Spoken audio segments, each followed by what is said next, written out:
오늘 설교 제목이 리트머스 시험지입니다. 아시는 분은 알겠지만 잘 이해를 위해서 먼저 리트머스가 뭔지부터 설명을 하는 것으로 시작하겠습니다. 리트머스는 일종의 이끼입니다. 산에 있는 돌 바위에 있는 일종의 이끼의 종류인데 거기서 자줏빛 색소를 뽑아내서 그것으로 산성인지 알칼리인지를 알아보는 그 시험을 하는 그 시험약으로 쓴다고 합니다. 리트머스 시험지는 두 가지가 있는데 붉은색이 하나 있고 그 다음에 파란색이 하나 있다고 합니다.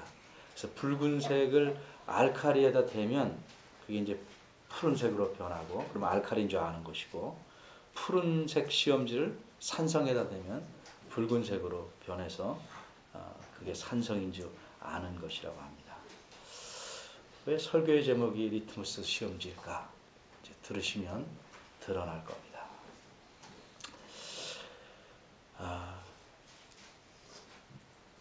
사람의 그 인품과 성숙함, 신앙의 정도를 재는 리트머스 시험지가 무엇이냐를 제가 말하고 싶은 겁니다. 그것은 한마디로 어떻게 그 사람이 하나님을 예배하는가, 바로 그것입니다.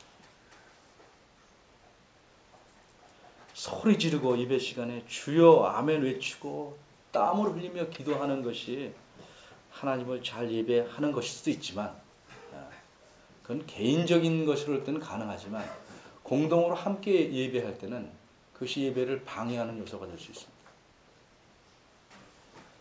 어떻게 예배하느냐는 마음의 태도, 과연 하나님이 요구하시는 그 태도에 맞는가, 그것이 신앙의 성숙함, 인격의 성숙함을 나타내는 것입니다.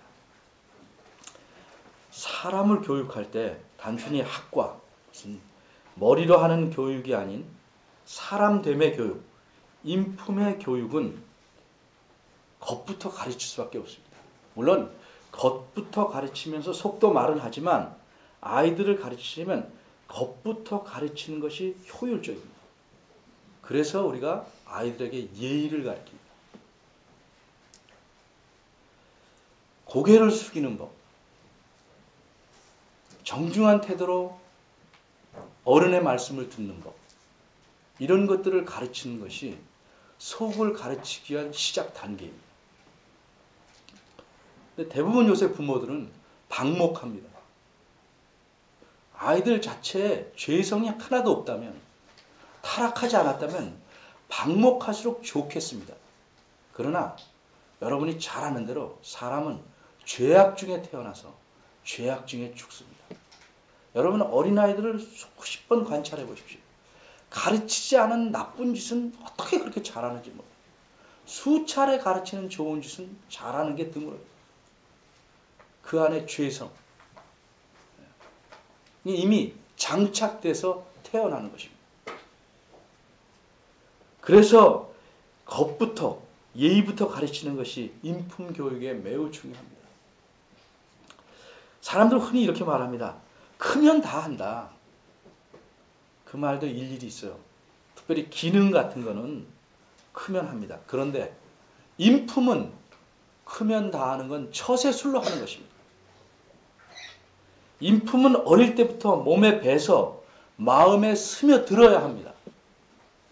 커서 그저 여러 사람 속에서 자기가 좀 예의 바르지 않다는 소리를 듣기 싫어서 그저 그렇게 하는 교양으로 하는 것, 그것과 인품은 다른 것입니다.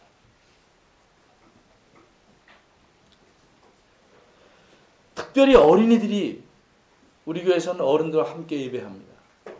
이 함께 예배하는 어른의 태도를 통해서 무엇을 배우냐면 하나님을 배우는 것입니다. 저 어른이 저렇게 엉망으로 하는 모습을 보고 하나님 별거 아니구나를 배우는 것입니다. 왜 저렇게 긴장하고 있는 힘을 다해서 볼까? 그걸 통해서 하나님이 어떤 분지를 어렴풋이 배워가기 시작합니다. 제가 전에도 설교에 한두 번 말씀드린 기억이 있습니다만, 지금 돌아가신 박윤선 목사님, 제가 한 10년을 곁에서 뵀는데, 학생으로 또 학교의 교수로 곁에서 뵀는데, 한 번도 예배 때마다 다리를 꼬고 앉으시는 법이 없어요. 나이가 어린 분이 아니고 80 노구입니다. 한 번도 몸을 뒤트는 법이 없어요. 몸이 상당히 아프신 분이에요. 얼굴을 한 번도 돌리고 딴청하는 적이 없어요. 왜? 그 마음속에 예배가 무엇인지를 분명히 알고 계시다. 한 번도 하품하는 적 본 적 없어요. 온 힘을 다해서 젊은 교수들 그분을 따라가지 못해요. 그분한테 배우면서도 젊은 교수는 딴짓들 하는 사람 많이 있어요. 저도 그분을 흉내내려고 무척 애를 쓰는데 도무지 따라갈 수가 없을 정도로 아주 철저한 꼿꼿한 자세로 흔들림 없이, 때로는 그분이 들을 때 설교자의 설교가 좀 가관일 때도 있겠죠. 그러나 그건 한 요소고 예배 전체에 대한 이해를 갖고 계시기 때문에, 하나님 앞에서 드리는 예배이기 때문에 그 태도에 흔들림이 없어요.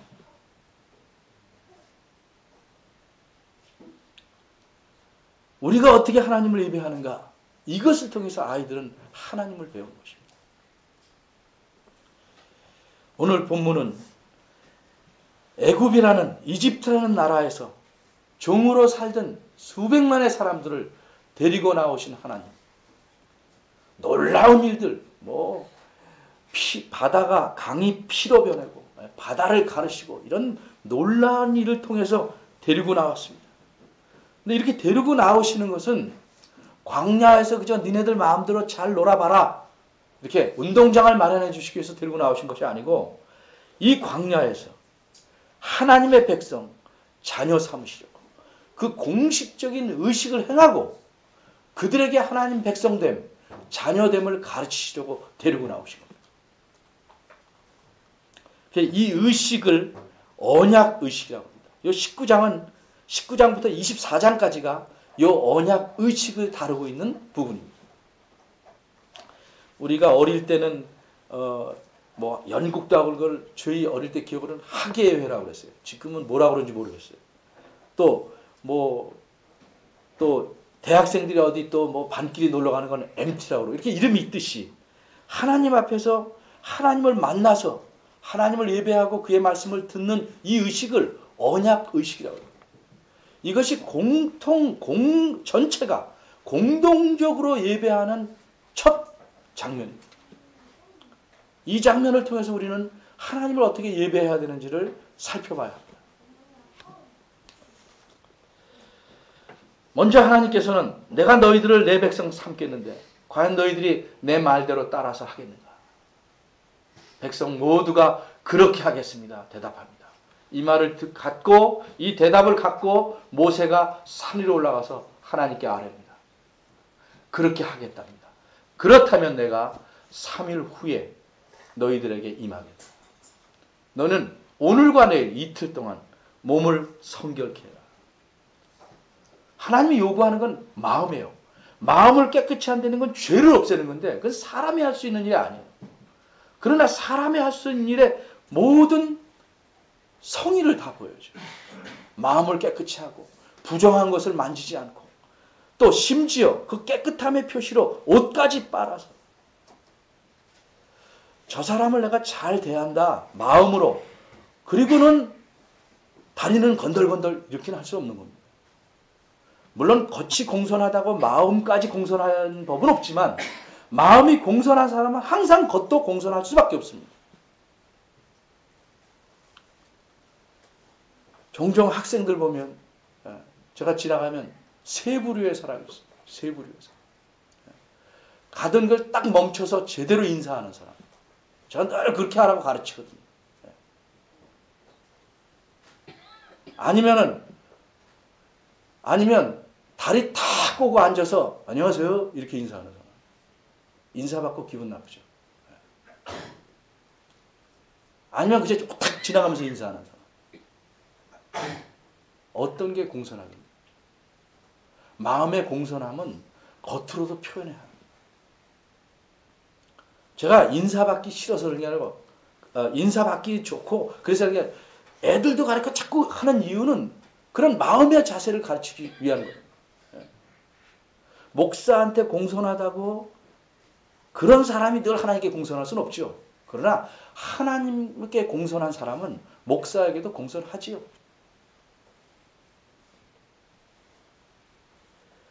하나님에게 그 마음을 깨끗이 함을 표현하기 위해서 그들이 할 수 있는 몸도 닦고 깨끗이 하고 옷도 빨고 심지어 15절에 보면 여인도 가까이 하지 마라. 여기서 여인은 여자가 지나가면 멀리 떨어지라는 말이 아니고 부부간에 성적인 관계도 갖지 말라는 거죠. 그것이 평소에는 아주 중요한 것입니다. 그 필요한 것이고 소중한 것입니다. 그러나 하나님을 만나는 준비에 있어서 무엇이 우선적이냐는 거죠. 그것까지 멈추고 하나님을 맞이할 준비를 하라는 겁니다. 그리고 또 준비할 것이 있는데 이런 준비를 이틀 동안 잘 유지하고 또 산의 경계를 정해서 12, 13절에 보면 산의 경계, 신의 산이라는 큰 산, 높은 산인데 그 산의 경계를 정해서 아마 요새로 말하면 줄을 불러칠 수 있겠죠. 옛날식으로 말하면 돌을 놓든가 해서 그 안으로 들어오지 못하게 합니다. 하나님이 임하실 곳에 함부로 범접하지 못하게 하는 겁니다. 왜 이렇게 가르치느냐? 하나님의 거룩하심이 어떤 것인지를 배우게 하기 위해서 그렇습니다. 제가 어린이를 여기서 다 밥 먹게 합니다. 그런데 제가 이 의자에만은 절대 못 앉게 합니다. 이 의자에 뭐가 붙어 있어서 그런 게 아니고 이것이 하나님 말씀을 전하는 장소임에 대한 마지막 상징으로 하나 놔두는 거예요. 아이들은 그런 교육을 통해서 그저 아무 때나 변할 수 있지만 무슨 일을 하는지를 생각하는 겁니다. 뭐든지 내 마음대로 할 수 있다가 아니고 어떤 하나는 못하게 함으로써 거기에 대한 권위를 배우는 것입니다.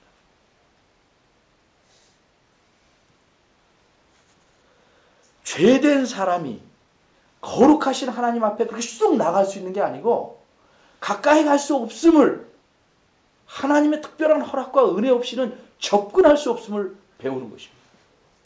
우리가 개를 좋아하는 사람은 얼마나 개를 좋아합니까? 안기도 하고 그러나 밖에서 키우던 개를 집안에 선뜻 못 들여놓습니다. 닦든지 막 좋아하던 개가 집안에 따라들려면 문을 탁 닫죠. 개는 이상하죠. 여태 좋아하던 집에 들어갈 때는 문 닫노? 그러나 그 개를 그냥 데리고 들어가는 사람이 좀 이상한 거예요. 닦아야죠. 하나님의 거룩하심, 죄와는 절대 상종할 수 없는 완벽한 거룩하심과 늘 죄 속에서 사는 사람 사이의 거리감은 반드시 있어야 돼요. 그런데 이렇게 철저히 준비해야 할 가치가 있는가?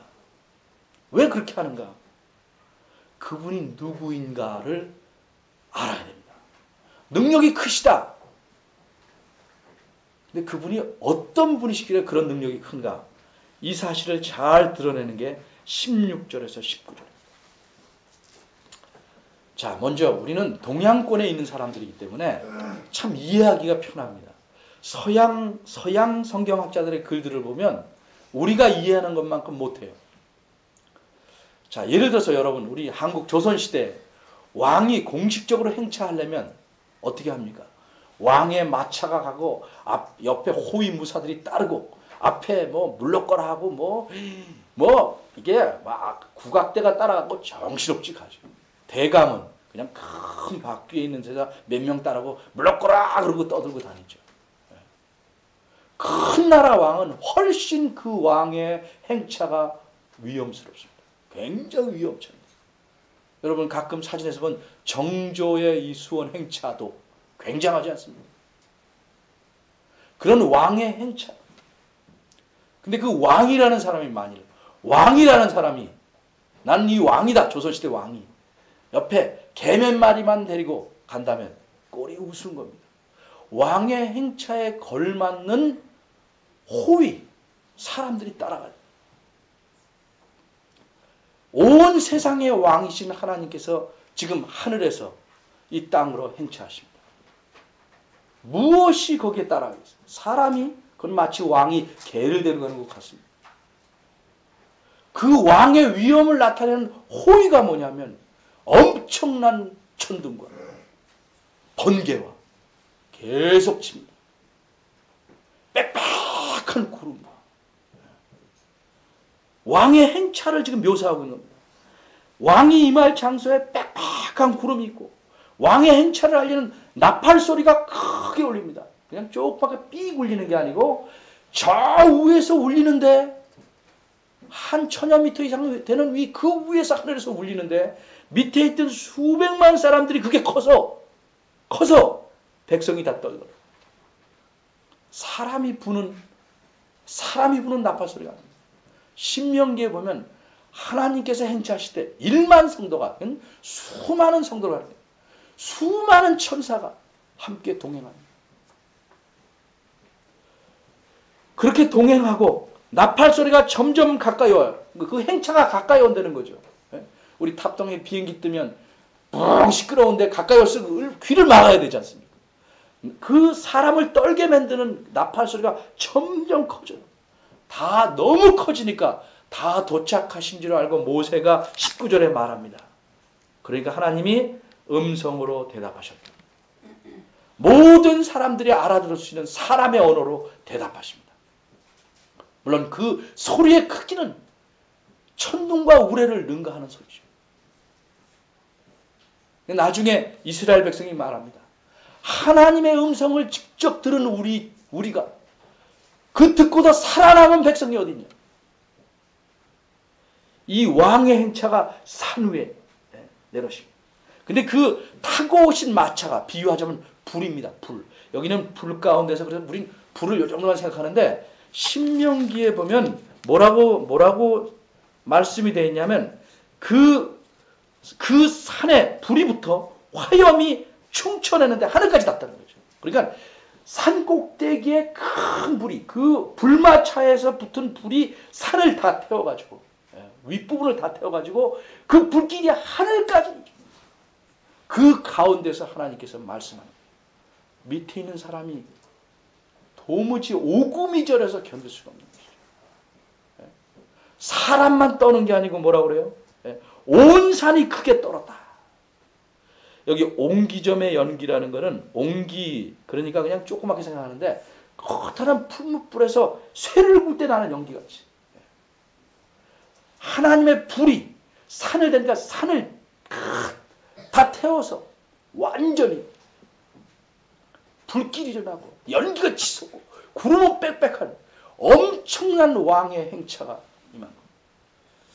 이걸 왜 굳이 또 왕의 행차라고 할까? 물론 앞에서 드러나지만 우리 동양 사람이 이해하기 참 좋은 게 뭐냐면 우리 영화에서 본 대골 한번 생각해 보세요. 대골의 이런 말 혹시 어린이 아는지 모르겠는데 편전은 왕이 평상시에 거하는 곳입니다. 이렇게 편하게 좀. 근데 정전이라는 게 있어요. 이건 공식 업무를 하기 위해서 왕이 그 뒤에는 용상이 있죠. 왕의 의자가 높은 곳 위에 딱 있고 밑에는 문무백관이 쫙 서가지고 딱 있고 저렇게 편전은 그냥 한두 사람이 들어가서 이야기도 하고 이렇게 하지만 정전 공식적인 행사를 하는 왕이 그리고 문안을 받는 조회를 하는 그런 정전이라고 그러는데 그런 대궐이 큰 나라일수록 엄청 큽니다. 여러분은 모르시지만 다니엘에 나오는 그 고고학 옛날 자료들을 찾는 그에 의해서 드러난 거면 느부갓네살 왕 또 그 뒤에 그 바벨론 왕들이 쓰던 이 정전은 무려 길이가 30m. 방 하나만. 연회장은 엄청 큰 곳이고 요게 여기서 여기까지가 8m인가 10m인데 넓게 쫙 있고 벽이 전부 아주 그 파란색으로 요새 말하면 타일 같은 거 좋은 도자기 파란색으로 딱 해놨다시피 쫙 되어 있다는 거죠. 그런 의리의리한 데서 외국 사신을 받아서 절을 받고 문안을 받고 이 그림을 좀 넓혀봅시다. 우리가 조그만 모형 가지고 점점 크게 생각하듯이, 자, 하나님께서 그럼 집에 갇혀서 사람들의 이렇게 문안을 받으시겠습니까? 하나님은 온 세상의 왕이십니다. 하나님이 용좌, 그러니까 용상으로 의자로 삼으신 게 뭐냐면 시내산 전체입니다. 시내산 전체를 하나님이 앉으시는 의자로 삼으셔서 그 위에 앉으신 겁니다. 그리고 시내 광야 그 전체가 정전과 같습니다. 그 전체가 하나님이 이스라엘 백성을 맞이하는 대궐의 역할을 하는 것입니다. 그렇게 위험찬 하나님 앞에 수백만이 모여서 하나님을 맞이하고 온 세상의 왕이신 그분이 우리의 왕 되시려고 오신 것을 맞이하고 있는 것입니다. 하나님이 부르십니다. 모세를 올라와라. 마치 신하가 이 아래에 이렇게 부복하고 있다가 가까이 오시오. 그러면 용상 있는 대로 계단을 올라가죠.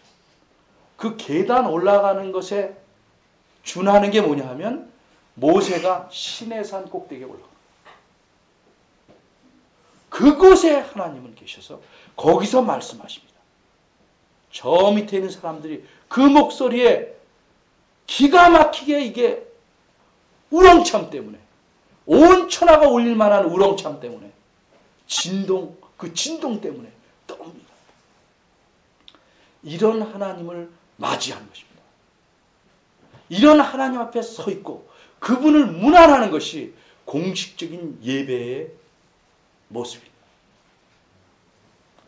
우리는 이 시간 하나님의 대궐 안에 들어와 있는 것입니다. 하늘에 계신 하나님 앞에 정말 최선을 다해서 예배하는 것입니다. 그러니까 하나님을 알면 알수록 예배의 태도가 달라질 수밖에 없는 것이고, 하나님을 모르는 사람은 별짓 다 하고 있는 것입니다. 그래서 신앙이 자라면 자랄수록 예배의 태도는 달라질 수밖에 없는 것입니다. 그저 예배라는 것은 목사가 전하는 설교를 하나 듣는 게 초점이 아니고 그분께 경배하는 것이고 그분의 말씀을 목사가 중간에 서서 대신 전하는 것뿐입니다. 그러니까 찬송도 온 힘을 다해서 우렁차게 해야 되는 것이고 있는 힘을 다해서 애써야 되는 것이고 기도서 제가 여러분에게 강요는 하지 않지만 준비해서 적어서 있는 힘을 다해서 정성껏 드려야 하는 것입니다. 예배가 끝나고 나면 너무 긴장해서 하다못해 화장실 갈 틈조차 없을 만큼 급할 정도로 될 만큼 긴장하는 것이 정상이라는 거죠.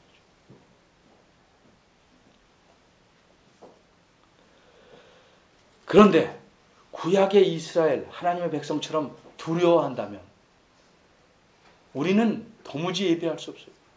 근데 하나님께서 우리 마음속의 죄를 씻어줌으로써 두려움을 상당히 제해 주시고 대신 경외함으로 바꾸셨어요. 어떻게? 예수 그리스도를 믿음으로써 하나님에 대해서 친밀하게 만들었어요. 하나님을 공포의 대상이 아닌 친밀함의 대상, 우리의 아버지처럼 느끼게 만들어주셨단 말이죠. 그래서 성경을 말씀하기를 이젠 그리스도 안에서 우리가 하나님 앞에 담대하게 나가는, 이 말은 공포감에 떨지 않고 참 기쁘고 감사한 마음으로 나갈 수 있다는 말이지 뻔뻔하게 나간다는 말 아닙니다. 아무 준비도 없이 뻔뻔하게 나간다 이런 뜻 아닙니다.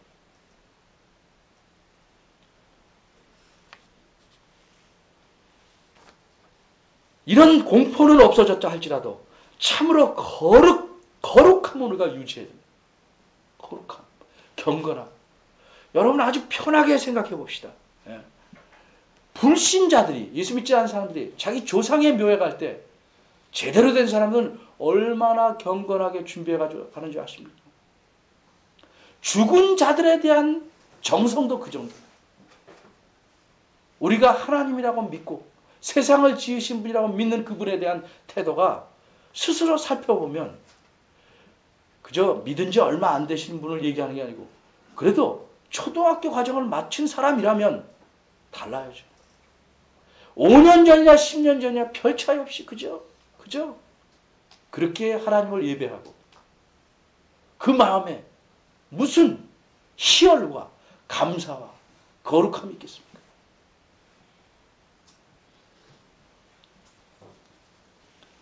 일주일 만에 우리가 한 번씩 공적으로 예배합니다. 일주일 만에 자식을 만난다고 생각해 보십시오.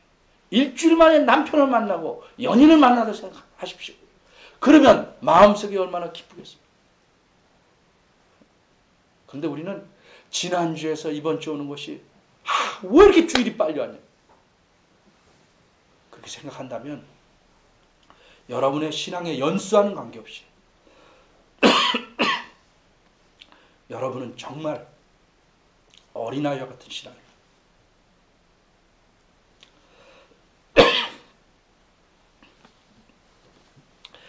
누구에게 예배하는 거야? 이걸 의식 못하니까 우리의 태도가 하나님 앞에서 정중하게 되지 못하는 겁니다. 우리 교회 특징 중에 세 가지 중에 첫 번째가 여러분은 모르실지 모르겠지만 제가 내세우는 게 정갈한 예배입니다. 정갈한 예배. 일부러 정갈이라는 단어를 썼습니다. 정말 맛있는 그러나 깨끗하고 거룩한 그런 예배를 드릴 수 없는 집단으로 계속 간다는 것은 교회의 역할을 못하는 겁니다.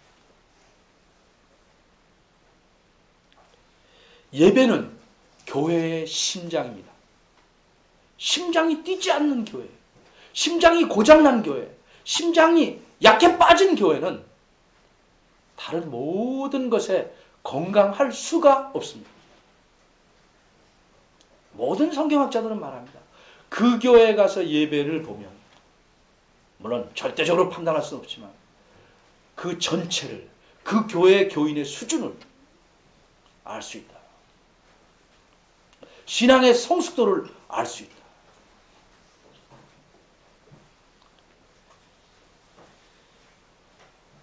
체면 차리지 말고 솔직하게 한번 생각해 보십시오.